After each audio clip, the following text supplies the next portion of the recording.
Сәлем достар, сіздерді бұл видеода ең жақсы магний түрлерімен таныстыратын боламын. Және де кез келген дәрумендерді қабылдар бұрын дәрігеріңізбен кеңесіп, дозасын белгілеп, соның айтуы бойынша қабылдағаныңыз дұрыс болады. Жалпы магний тапшылығының салдарынан болатын белгілер бұл бұлшық еттердің тарылуы, ұюы, шаншуы, және қыз балаларда етек кезінде ауырсыну, көңіл-күй мен мінез өзгеру, жүйкенің тозуы, және жүрек соғуының өзгеруі, және де ұйқының бұзылуы сияқты белгілер жатады. Егер сізде магний дефицит болса, бұндай тапшылық алдағы уақытта жүрек ауруларына және қандағы калий мен кальцийдің төмендеуіне әкелуі мүмкін.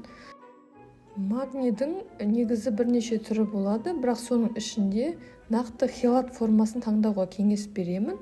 Бірақ хелаттың да бірнеше түрі бар, ал сізге нақты қайсы түрі қажет екенін алдағы уақытта белгілі болады.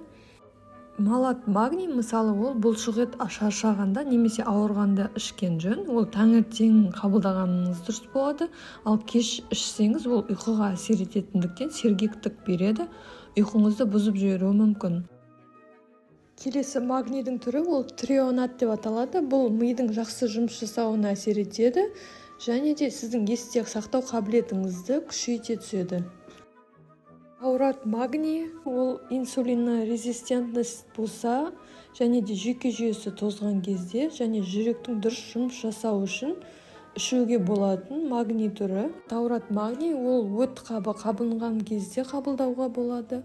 Бірақ егер сізде гипермоторды дискинез белгілері болса, магнийдің бұл түрін ішпеген жөн, себебі ол сіздің ауруыңызды күшейтіп жіберуі мүмкін. Ал цитрат магнийі ол арзан әрі тез нәтиже беретін түрі. Оны іш қатқанда, өт қабы ауырғанда және бүйрекке тас жиналған кезде ішкен жөн. Және бұның үлкен дозасы қан қысымын түсіріп жіберуі мүмкін, сондықтан да абайлап ішу қажет.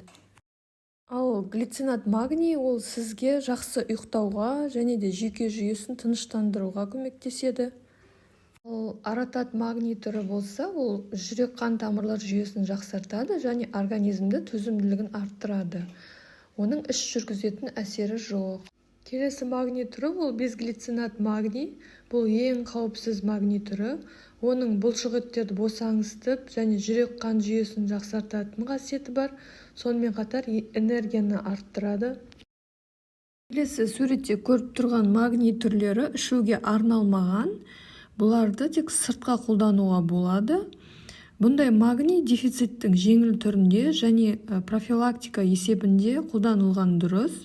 Бірінші суретте көріп тұрған магнийіңіз бұл магний тұзы. Магний тұзын ванна қабылдағанда қосуға болады.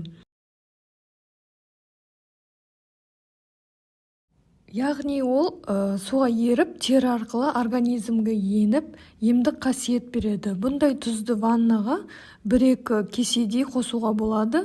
Немесе аяғыңыздың бұлшық еттері тартып ауыратын болса, бұны табаға жылы су құйып, осы магний тұзынан қосып, аяғыңызды 20 минуттай салып отырсаңыз болады. Бұндай магний ванночкасы теріңізді балғын етіп, және бұлшық еттеріңізді жібітіп, организміңізге өзі қажетті мөлшерде сіңеді. Бұндай ванночка қабылдағанда бастысы су жүрек тұсына жетпегені дұрыс. Екінші суреттегі магний түрі бұл магний майлы спрейі. Ол деген көп жағдайда аяқ немесе басқа да бұлшық еттеріңіз тартып ауыратын болса, сол жерге осы майды сеуіп, сонымен массаж жасап жақсаңыз болады. Ол өте жеңіл әрі тез теріге сіңгіш болып келеді. Екі магний тұзы мен магний спрейі көбіне iHerb интернет дүкенінде кездеседі, және де басқа да аптекаларда да басқа фирмалық түрлері де болады. Өзіңіз қарап, өзіңізге ыңғайлысын таңдап алсаңыз болады. Ал үшінші суреттегі бұл донат магний минералды суы деп аталады. Оның құрамында 500 мл-інде ересек адамның күнделікті норма магний мөлшері бар. Магний суын таңертеңгі уақытта аш қарынға 100-200 мл шамасында тамаққа дейін 15-20 минут бұрын ішкен жөн. Емдік қасиеті ол ас қорыту жүйесін жөндейді, және де іш қатқанда ішті жібітеді, және өт қабында сөл жүргізуге көмегі өте үлкен.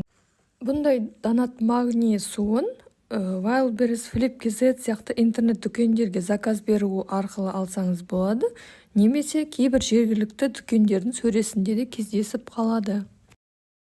Видеоны соңына дейін қарағаныңызға рахмет. Лайк басып, каналға жазылуды ұмытпаңыз. Төменде тағы да видео бар, онда дұрыс сіңбейтін магний түрлері туралы көрсетілген. Қажет болса, оны да қарап көріңіз.